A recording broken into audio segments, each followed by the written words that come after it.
দরকার 2 বছর ভাই বড়। জনমুখী শিক্ষা নীতির ফলে গ্রামে গ্রামে স্কুল হয়েছে, প্রায় সবকটি মহকুমাতে কলেজ হয়েছে, সবকটি জেলাতে প্রায় পলিটেকনিক হয়েছে, নতুন ইঞ্জিনিয়ারিং কলেজ হয়েছে, বিশ্ববিদ্যালয় হয়েছে। অর্থনৈতিক উন্নয়নের ফলে শুধু আগরতলার প্যালেস কম্পাউন্ডের কাছাকাছিতে না, ত্রিপুরার যে একটা সময়তে যে স্থানগুলোকে দুর্গমতম বলা যেতে পারে, রৈস্যাবাড়ি, গোবিন্দবাড়ি, খানতলাং, গোড়াকাপা, আমি গর্ব করে বলতে পারি ত্রিপুরা রাজ্যের এমন কোন পাহাড়ি একটা সময়তে দুর্গম আজকে দূরবর্তী এলাকা বামপন্থী ফ্রন্ট সরকার থাকার সময়তে ওই সমস্ত এলাকাতে যাতে উন্নয়নমূলক কাজকর্ম যাতে না হয়, স্কুল যাতে চলতে না পারে, সেখানকার মানুষ অর্থ করে উন্নয়ন না হতে পারে, টিএনবি থেকে শুরু করে এনএলএফটি, টাইগার ফোর্স কত লোককে খুন করেছে, অপহরণ করেছে, দাঙ্গা লাগানোর চেষ্টা হয়েছে। এটা না হলে পরে তো আরো হতো। তারপরও যে জায়গাগুলি কথা বললাম, গর্ব করে বলতে পারি এমন কোন ত্রিপুরা রাজ্যের পাহাড়ি পল্লী নাই যেখানে এখন ইউনিভার্সিটি পড়ে, দু একজন ডাক্তারি পড়ে, ইঞ্জিনিয়ারিং পড়ে ছেলে মেয়ে নাই, সমান সমান ছেলে মেয়ে। এমএ পাস করা, বিএ পাস করা, সবকটি মহকুমাতে ছেলে মেয়ে প্রচুর স্বাভাবিক। দেশের যখন এই দুরবস্থা, বামপন্থী ফ্রন্ট সরকার থাকলেও, তার সমস্ত রকম চেষ্টা থাকলেও সবাইকে চাকরি দিয়ে যেতে পারেনি, পারার কথাও না। তাদের একটা অংশ, হ্যাঁ, তাদের জন্ম মাত্র, বয়স মাত্র 20, 21, 22, 23, 24, 25। আমরা দেখি আজকের জমায়েতের জন্য আমরা সোশ্যাল মিডিয়াতে, ফেসবুকে, ইন্টারনেটে যখন আমরা প্রচার দিই, আপনি আসুন, সিএএ বিরোধী লড়াই, সারা দেশের লড়াই, আপনি যোগ দিন। এই যে সংসদ চলছে, আজকে 8 তারিখ, আজকে তো শনিবার, কালকে রবিবার, কালকে সংসদ চলবে না, কালকে 9 তারিখ। এই সংসদ আর মাত্র 2 দিন চলবে। বর্তমান যে সংসদ, পার্লামেন্ট 11 তারিখ অব্দি চলবে। ত্রিপুরা রাজ্যের বিজেপি, আইপিএফ কি বলে, এই তো হচ্ছে বিধানসভা একটা প্রস্তাব পাস করলো, 50 জনের এডিসি মেম্বার করবে। আরে 50 কেন, এটা 100 হলো না কেন? 50 কম হলো না? মাত্র 2 অঙ্ক জোড়া হয়ে গেল, বেজুর হলে তো ভালো হতো, 3 অঙ্ক। 100 হলো না কেন? কিন্তু ক্ষমতার কথা কিছু নাই।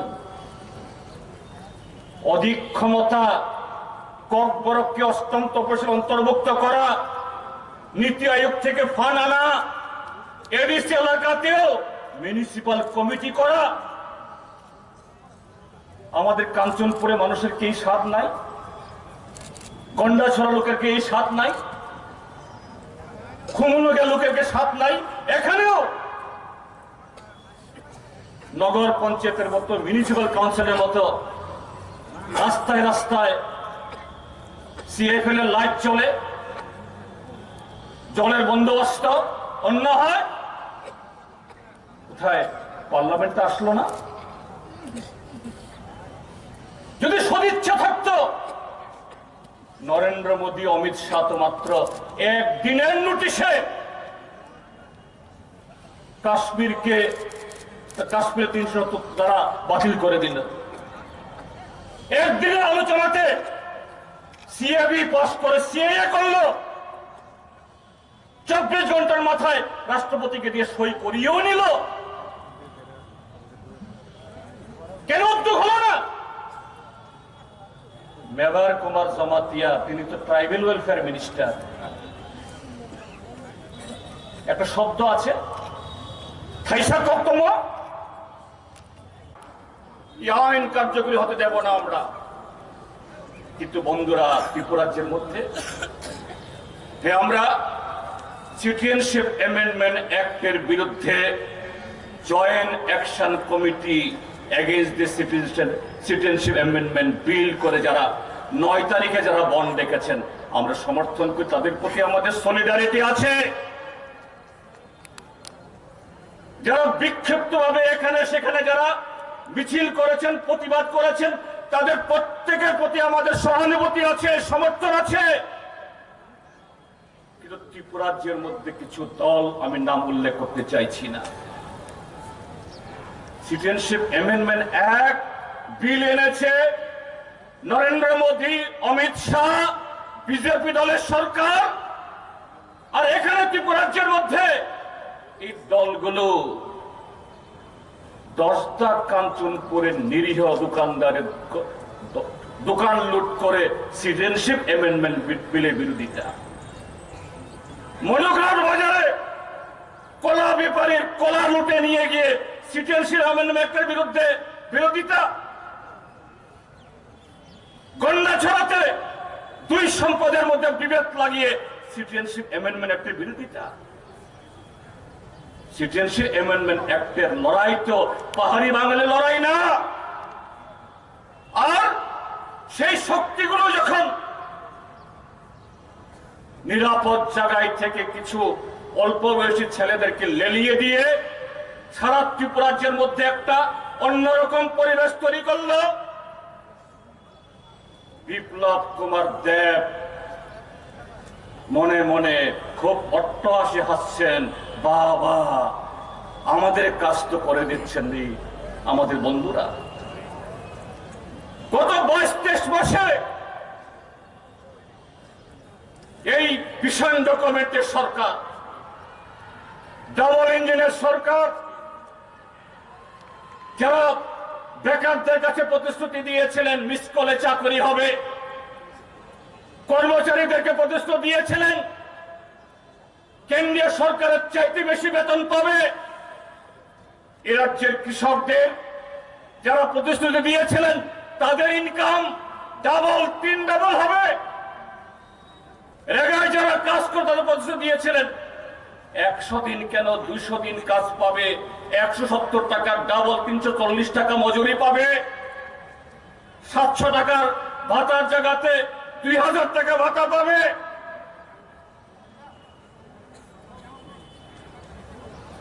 এর সরকার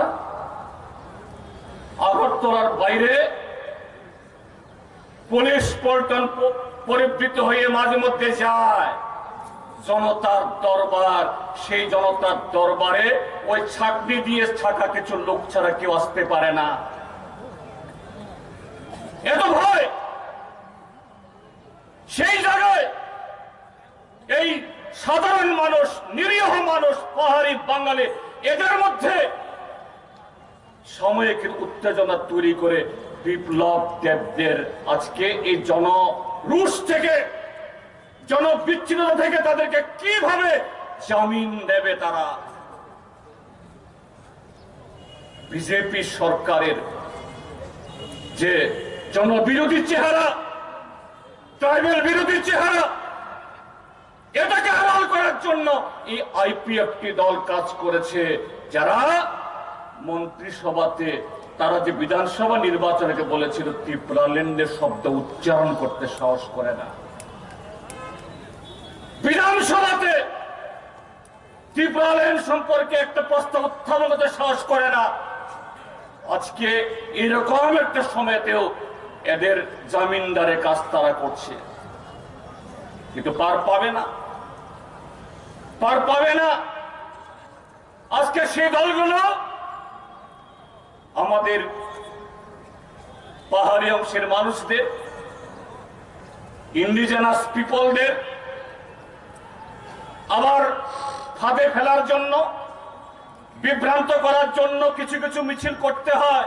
শুধু আইপিএফ না, আরো কিছু। কোথায়? ত্রিপুরা রাজধানী কোথায়? আগরতলা। এতগুলো যে প্রেস, এতগুলো ক্যামেরা, কোথায় বেশি আর থাকে? আগরতলা। আগরতলায় প্রোগ্রাম হলে যারা খবরের কাগজের সংবাদদাতা তাদের পাওয়া যায়, টেলিভিশনের সংবাদদাতা তাদের পাওয়া যায়, দেশ বিদেশ থেকে যারা আমাদের ত্রিপুরা রাজ্যের সংবাদ সংগ্রহ করে তারা আছেন। আইপিএফটি দল আর কিছু দল, এদের প্রোগ্রাম শুধু খুমুলুং। খুমুলুং কি ত্রিপুরা রাজধানী? না, খুমলুঙে কোনো প্রোগ্রাম করা যাবে না কথা বলছি না, অবশ্যই খুমলুঙে প্রোগ্রাম হবে, কিন্তু দিল্লির সরকারের বিরুদ্ধে লড়াই, দেশের সরকার নীতির বিরুদ্ধে লড়াই কোথায় হবে? ওই খুমলুঙে লুকিয়ে তা খুব বখরা কিছু বুঝি দিই। আইপিএফটি, আইএনপিটি, তাইবে কিছু দলং খান গুমং সালিয়া বড় প্রোগ্রাম খায়। তিনি রাজধানী, আগর তিনি ত্রিপুরা রাজধানী পাওয়া যাবে না।